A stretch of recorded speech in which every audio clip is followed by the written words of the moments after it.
Il n'y a Là, pas de complicité ce sont des active preuves. du RN aujourd'hui avec les messagers du Kremlin. Mais non, mais je crois que c'est très clair, je vous le dis et je vous le répète. Nouveau décryptage, comme d'habitude pour chaque intervention, 4 thèmes d'analyse précis, un encadré chiffre, un encadré explication, un encadré erreur et un encadré contre-argument. C'est parti. Vous êtes porte-parole du Rassemblement national. Je le disais juste avant cette pause, le Washington Post vous accuse d'être la courroie de distribution de la propagande russe en France. Document du Kremlin à l'appui. Que répondez-vous ? Rien que ça. Document du Kremlin à l'appui, c'est ce que vous nous dites. Je crois que dans cet article, il y est évoqué une agence de renseignement européen. Alors, on ne sait pas laquelle, on ne sait pas quels sont les documents, rien n'est sourcé, rien n'est cité. On est quand même plus proche de l'accusation gratuite que du travail journalistique. Alors on pourrait aussi parler de la ligne éditoriale du journal, l'agence France Presse le rappelle très bien, le Washington Post dans la foulée d'autres journaux américains a annoncé en 2016 qu'il soutenait à la présidentielle la candidature d'Hillary Clinton, affirmant être autant impressionné par les compétences de la démocrate qu'inquiet par la perspective de voir le républicain Donald Trump à la Maison-Blanche. Ça n'a d'ailleurs étonné personne puisque le journal a aussi soutenu Barack Obama, prix Nobel de la paix, enfin si on compte pas la Libye, la Syrie, le Yémen, l'Afghanistan, ça fait beaucoup, non? Sachant que Donald Trump, qui était le diable absolu aux États-Unis, selon les médias américains, est le seul président à ne pas avoir déclenché de guerre. Grande sobriété mais énorme surprise ce matin lorsque le prix Nobel est attribué au président américain. Barack Obama, pour ses efforts extraordinaires pour renforcer la diplomatie internationale et la coopération entre les peuples. Cette récompense salue aussi un parcours hors norme. Celui d'un enfant élevé à Hawaï et fils d'un émigré kényan. Totalement inconnu il y a quelques années, l'histoire du couple Obama fascine. Reste désormais l'épreuve des faits. Barack Obama n'a pas réussi au Moyen-Orient, ce dossier est dans l'impasse. Et ce soir, il dirige un conseil de guerre comme celui-ci sur l'Afghanistan. Paradoxal agenda pour un prix Nobel de la paix. Excusez-moi de le dire, une fois encore, Les je suis un documents peu ne sont pas surpris. imprimés dans le journal, mais Non, ils ont ne été sont même vus, pas cités. consultés Écoutez, par le en tout cas, il n'y journaliste. a rien de précis dedans. Et puis, il y a une espèce d'amalgame qui est fait entre le travail de propagande qui est venu de la Russie, notamment à travers des usines à trolls sur les réseaux sociaux, qui est, je crois, quelque chose de factuel, et ce que nous pourrions dire au Rassemblement national. Il y a une espèce d'amalgame sans qu'il y ait aucun lien, aucune preuve. Moi, vous savez, par rapport au fantasme, je préfère les faits concrets. Si vous voulez, on peut parler de concret. Pour mettre fin à ces accusations, le RN a demandé le 6 décembre 2022 la création d'une commission d'enquête sur les ingérences étrangères, plus particulièrement sur le lien entre le Rassemblement national et la Russie. Spécifiquement, cette forme de commission a pour objet d'établir si il existe des réseaux d'influence étrangers qui corrompent les élus, les responsables publics dans le but de diffuser de la propagande ou d'obtenir des décisions contraires à l'intérêt national. À l'occasion de cette commission, beaucoup d'organisations ont été auditionnées au travers d'acteurs de terrain. Je pense notamment au Parquet national financier, à l'Office central de la lutte contre la corruption et les infractions financières et fiscales, ou encore à la DGSI, représentée par son directeur général. Ils ont tous dit que rien ne pouvait être reproché au Rassemblement national. Le directeur de la DGSI a dit, je cite, « Je n'ai connaissance d'aucun parti politique qui ferait l'objet d'une influence ou d'une ingérence étrangère organisée ou systémique tel qu'il serait le relais d'un État étranger, et lorsqu'on l'a interpellé sur les accusations à l'encontre du RN pendant la campagne présidentielle, il a dit que cela relevait, je cite, de la rhétorique politique. » Dommage pour Apolline de Malherbe. Autre élément sur le rapport qui est mensonger, c'est évidemment cette histoire de courroie de transmission. Un rapport, comme il le souligne, il rapporte. Voilà. Il ne s'agit pas de donner son avis ou son opinion, il s'agit de rapporter des faits précis qui existent. Les 3 mots courroie de transmission, qui sont entre guillemets dans le rapport, n'ont été prononcés par aucun expert que nous avons auditionné. Ni un service de renseignement, ni une institution de la République, et pas même un expert, un géopoliticien. Voilà. Zéro. C'est l'avis de Madame Le Grip, uniquement l'avis, l'accusation de Madame Le Grip. Elle n'est corroborée par rien. Si vous prenez les 10 pages dont j'ai été incapable légalement de parler la semaine dernière, les 10 pages qui suivent cette accusation sont corroborées uniquement par les déclarations de Nathalie Loiseau, tête de liste Renaissance aux dernières européennes, et par Raphaël Glucksmann, tête de liste socialiste aux dernières européennes. Il n'y a Là, pas de complicité ce sont des active preuves. du RN aujourd'hui avec les messagers du Kremlin. Mais non, mais je crois que c'est très clair, je vous le dis et je vous le répète. Et une fois encore, l'article que vous évoquez n'avance aucune preuve, ce sont des allégations. L'homme qui a vu l'ours. Mais une fois encore, les faits Alors, il y a deux choses. seraient Il suffisamment y a graves plusieurs choses dans pour cet prouver article. les choses quand on écrit un tel article. Il y a Moi, plusieurs je choses vous dans le dis, cet article. aujourd'hui, tout cela est faux. Ce qui est inquiétant, c'est que pour Apolline de Malherbe, il n'y a pas de souci. Mais en partant de ce principe, cela signifie qu'elle va à l'encontre de la Charte des journalistes français. Créée en 1918 par le Syndicat national des journalistes, celle-ci contient un ensemble d'obligations et d'interdictions régissant le travail du journaliste. Et qu'est-ce qu'on peut retrouver dans cette charte? Je cite, l'interdiction de porter des accusations sans preuve. Ce n'est pas ce qu'elle fait elle-même parce qu'elle n'est pas à l'origine de l'article, mais elle propage ces informations qui ne sont pas fondées. Voici un extrait de ce que je vous ai déjà dévoilé il y a quelque temps, où l'on peut apercevoir François Asselineau parler de la charte de Munich qui reprend approximativement les grands principes de celle établie par le Syndicat national des journalistes. Visiblement, une des professionnelles en question n'en a pas pris connaissance avant d'exercer dans le métier. On demande tout simplement aux responsables, aux médias, de faire appliquer, par exemple, la charte de Munich de 1971. Voilà. La charte de 1971. Oui, la charte de Munich sur l'éthique du journalisme. Ben, c'est l'éthique du journalisme, madame. Pour vous, tout cela est faux. Il y a plusieurs choses dans cet article. Il y a une partie, en effet, sur une question de propagande.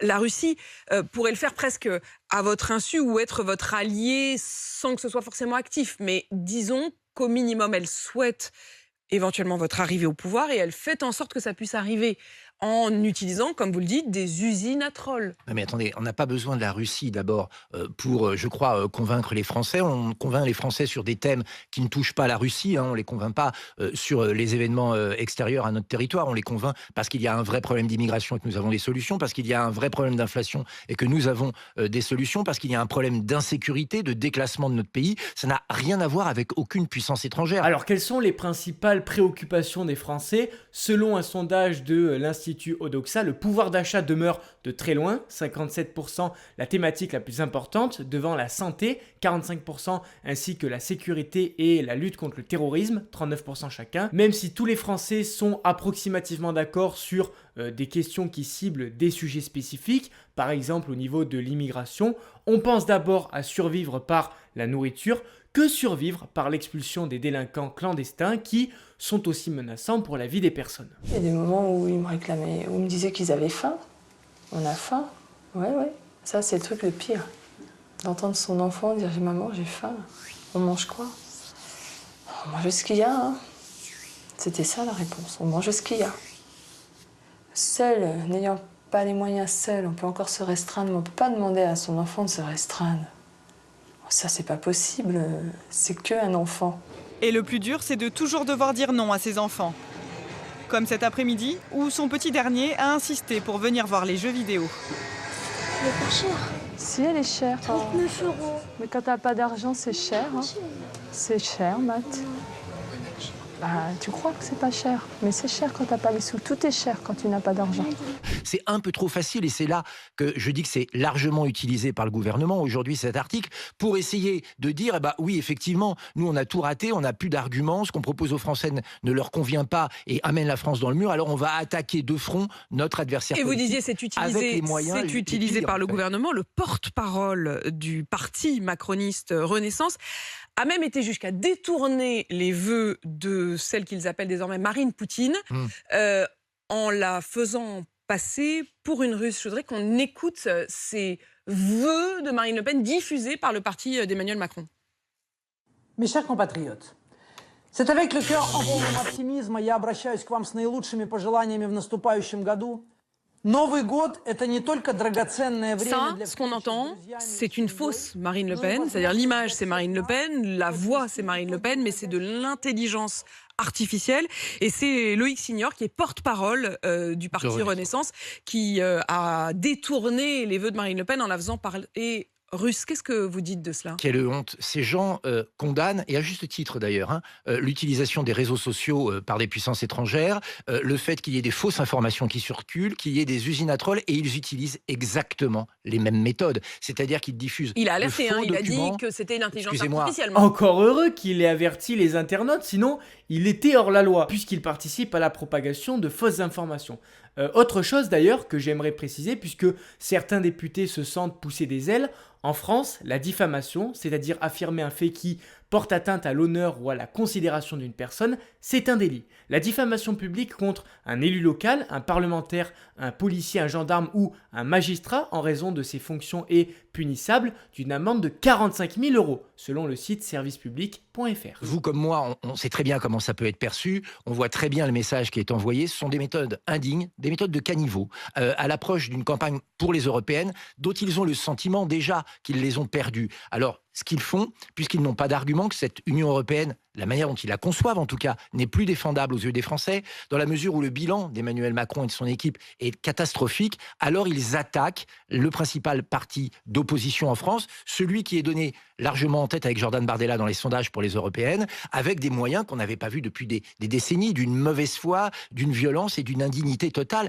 Tout cela vient d'un parti de gouvernement. Je vais vous dire, s'il y a un vrai scandale à dénoncer, c'est celui-là. Alors, à combien est estimée la liste du Rassemblement national pour les élections européennes de 2024, d'après un sondage OpinionWay pour Les Échos et Radio Classique publié mardi 19 décembre, le président du RN, Jordan Bardella, tête de liste du parti, récolterait 27% des intentions de vote. Il devance donc largement la liste de la majorité présidentielle, qui n'obtient que 19% et qui par ailleurs n'a toujours pas présenté sa tête de liste. Mais on découvre aussi que les éléments de langage fournis par la Russie, notamment sur la question de l'embargo, la Russie a fait passer des éléments de langage à un certain nombre de partis sur l'idée que les embargos contre le pétrole et le gaz russe favoriserait in fine, défavoriserait les Européens et les ferait payer beaucoup plus cher, argument qui donc décourageait les Européens de soutenir ces embargos.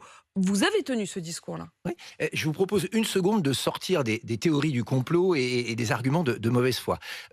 Clairement, nous avons déjà eu l'exemple d'embargo contre la Russie sur les produits agricoles. C'était, je crois, en 2014. Et qu'est-ce qui s'est passé? La Russie a développé son agriculture et ce sont les agriculteurs français qui ont moins vendu à l'export. Fort de cette expérience, nous avons dit, lorsque les premières mesures de rétorsion sont apparues suite à l'invasion de l'Ukraine, notamment sur les énergies, nous avons dit qu'est-ce qui va se passer? La Russie va s'en sortir, elle va vendre ses énergies et son pétrole autrement, et c'est les Français qui vont payer le prix fort. Les faits nous ont donné, et je le regrette, malheureusement, raison. C'était du bon sens. Moi, je me souviens de Monsieur le maire qui nous disait « Nous allons provoquer l'effondrement de la Russie à cause des sanctions ». Qu'est-ce qui s'est passé? La Russie a une croissance aujourd'hui supérieure à celle de la zone euro. Elle continue à vendre son énergie et malheureusement, elle agresse et elle occupe toujours l'Ukraine. D'ailleurs, c'est très amusant de se rendre compte que la Russie vend son énergie en partie à l'Azerbaïdjan, plus précisément son gaz, sauf que, selon un article du magazine Les Échos, depuis l'invasion russe en Ukraine, les exportations de gaz de l'Azerbaïdjan vers l'Europe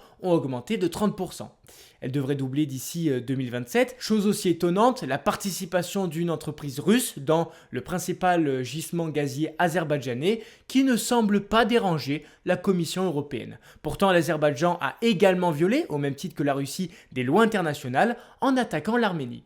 Donc en fait, les acteurs de l'Union européenne choisissent leur combat et leurs arguments humanistes qu'on nous ressort à chaque fois est finalement basé sur l'ignorance des populations. Donc est-ce que nous avions raison ou est-ce que nous avions tort? Malheureusement, une fois encore, les faits nous ont donné raison. Il n'y a pas de complot derrière, il y a simplement une analyse objective des faits. Il y a encore une question sur la situation en Russie. Il y a Volodymyr Zelensky qui demande de nouvelles armes. Est-ce que vous estimez qu'il faut les fournir ou est-ce que vous considérez qu'il faut cesser le soutien à l'Ukraine? Il faut agir en tout cas avec prudence et dans les armes qui sont ou qui seraient fournies, faire bien attention de ne jamais passer d'armes défensives pour la défense légitime de l'Ukraine, de ses frontières et de son indépendance et de sa souveraineté, à des armes offensive. Moi, j'ai bien écouté les responsables des armées ukrainiennes qui nous expliquaient que leur problème aujourd'hui, au-delà même des armes, était un problème de ressources humaines, puisqu'ils avaient du mal à avoir assez d'hommes et de femmes. S'ils ne demandent que des armes aller. défensives, faut-il continuer à les fournir? Écoutez, en tout cas, dans la mesure où ça ne détruit pas nos stocks, parce que je vous rappelle que nous sommes quand même à l'os, parce que nous n'avons pas aujourd'hui une industrie d'armement qui est une industrie dite de guerre pour l'instant, et donc nous n'arrivons pas à fournir pour nos propres armées, nous allons déjà être en retard sur un certain nombre de programmes. Donc tout ça doit être manié avec précaution. Mais moi, ce qui m'inquiète, c'est que depuis que nous parlons de cette terrible crise en Ukraine, nous n'avons pas parlé de diplomatie. Ce qui ne va pas dans son discours, même s'il refuse de répondre clairement, c'est qu'il n'est pas contre le fait de continuer de livrer des armes défensives à l'Ukraine.